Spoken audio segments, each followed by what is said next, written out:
Hello everyone, welcome to From the Star Wars Home Video Library. I'm your host, Nathan P. Butler, author of A Saga on Home Video, a fan's guide to U.S. Star Wars home video releases, which is available now on Amazon. And this time, we're looking at something that actually would only be covered tangentially in a book like this, say in the second edition, maybe around 2020 or so, when I finally get around to a new version of this that just came out last year. That's because this book is focused on U.S. home video releases. And inside here, though, every once in a while, you'll run into something that is a bit of a little side note kind of thing. Things like, meanwhile in the United Kingdom, or meanwhile in Japan, or meanwhile in Malaysia, wherever it might be, that we're looking at a sort of tangential topic. And that's because, since that's a U.S. book, I want to keep things fairly pure in the main discussion, but sometimes there are just some cool things you can find from outside of the U.S. that are worth taking a look at. This show, though, doesn't necessarily have those limitations, so we wind up looking at foreign releases that I happen to get my hands on anytime I happen to get my hands on them because, hey, it's all about Star Wars on home video. In this episode, we're turning back and looking again at Japan. We've looked at several things from Japan over time, most notably the Japanese Laserdiscs and the MovieNext special versions of recent releases. And in looking at the Laserdisc, we've tended to stick with box sets or that Phantom Menace Laserdisc. But over time, what I found is that by collecting those, it's turned out that I've actually gotten quite a few of the Laserdiscs from Japan. So one of my new collecting foci is going to be to slowly but surely get more Star Wars Laserdiscs from Japan. And in part of that process, I ran across a couple of auctions put up by our old friend, guy who helped me get a Laserdisc player in the first place, Will Wright.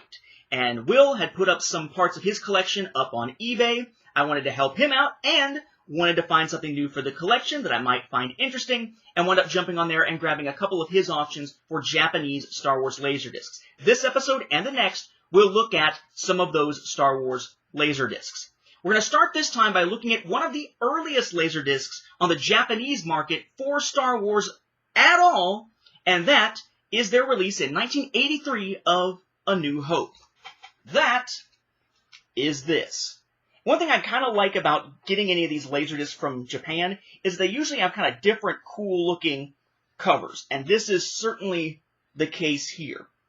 So what we have is sort of that same kind of look that we had for the two-part behind-the-scenes thing, right? The double feature that had Making of Star Wars and SPFX The Empire Strikes Back on it, and that what we've got is basically a gray background with a circle cut in it with the image showing through it, although of course that's not actually cut, it's all one image here. We've got that odd framing around the image, but we have an image here similar to what we see a lot of times for A New Hope releases. We have the weird banding around it, we have the circle, we have the gray, we have nothing in one corner down here, we have CBS Fox over here, laser video disc up here, and up here, this looks like, when it's in a slipcover like this, thanks to Will, by the way, for providing the slipcover as well, it looks like this is built into the packaging up here, but no, this is actually kind of like an obi. I'm not actually sure what it's called when it's only for a corner. Maybe it's still called an obi, but it's just a little piece of paper that slides onto the corner of the packaging. So let's go ahead and take this out to look at more. You notice that outside of that slipcover, got that triangle off up here now. It's just a blank corner there. Does say stereo up at the top. Does say extended play down here. Okay, so CLB discs, right? So basically you got an hour per side that is available to you. Okay, and then we flip it around. Similar back to a lot that we've seen before. Cast and crew information up at the top. Pictures going across. 20th Century Fox. CX encoded, it says there. Information about the film all down here. Your legalese, all in English, interestingly enough. CBS Fox Video, information about this being a Laserdisc and so forth, when not in use, place video disc in jacket and store in a cool, dry place, etc. There is one difference between two different versions of this on the Japanese market. If you look down here, underneath the Laserdisc warning, there's a little thing there that says, let's see, CBS is a trademark of CBS Inc., used under license. Fox is a trademark of 20th Century Fox Film Corporation, used under license. That actually is only present on some copies of this, and not on others. So presumably this is a second version. I would assume it was left off, and then they fixed it to add it rather than it being there, and for some reason they chose to take it away. You have your spine there. A little hard to see, but it says CBS Fox Video Star Wars, has a product number, and then just a little pinkish red, call it magenta type band there. Then you can open this thing up. Borgs! Open this thing up. And now we have all Japanese text, except for Star Wars and copyright Lucasfilm. So you get some information here. Again, the copyright type information here in English, but everything else in Japanese. You have the image there of Luke and Obi-Wan looking after C-3PO. You have that promo image we see a lot of times with the X-Wing going after the TIE Fighter.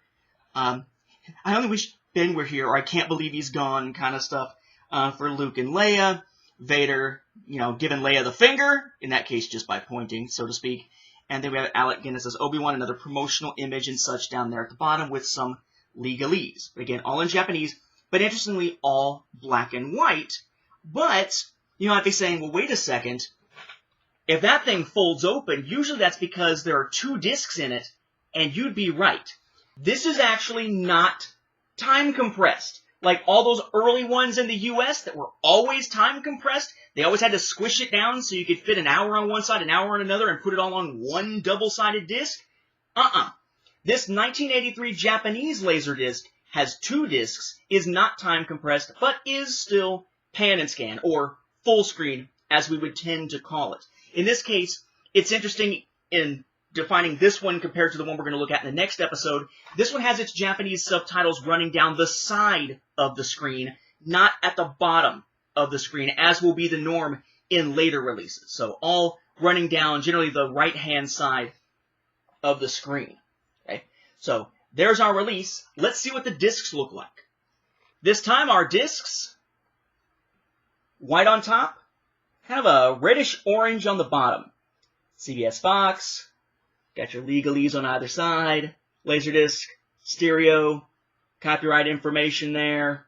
Side 1, product number, extended play. Underneath, Star Wars, with Japanese text underneath it. Then your copyright date in 1977 for the movie itself. Again, the discs, though, this release came out in 1983. And honestly, as cool as all that is, I actually think that weird little corner piece is one of the coolest parts of it, because you don't see that in the US. That's just this little thing here. Let me tilt it. It would sit on the disc like this, but I'll tilt it so you can see it here. This Laserdisc, stereo, and then Japanese text straight through. It does have a cost down here of 9,800 yen. Product number and name in Japanese on the side. CBS Fox Video in English on that side of it. And then on the back, product number, Japanese symbols. I'm assuming this is basically just an advertisement because there's that making of Star Wars and SPFX The Empire Strikes Back. So a little bit different than its US counterpart, right?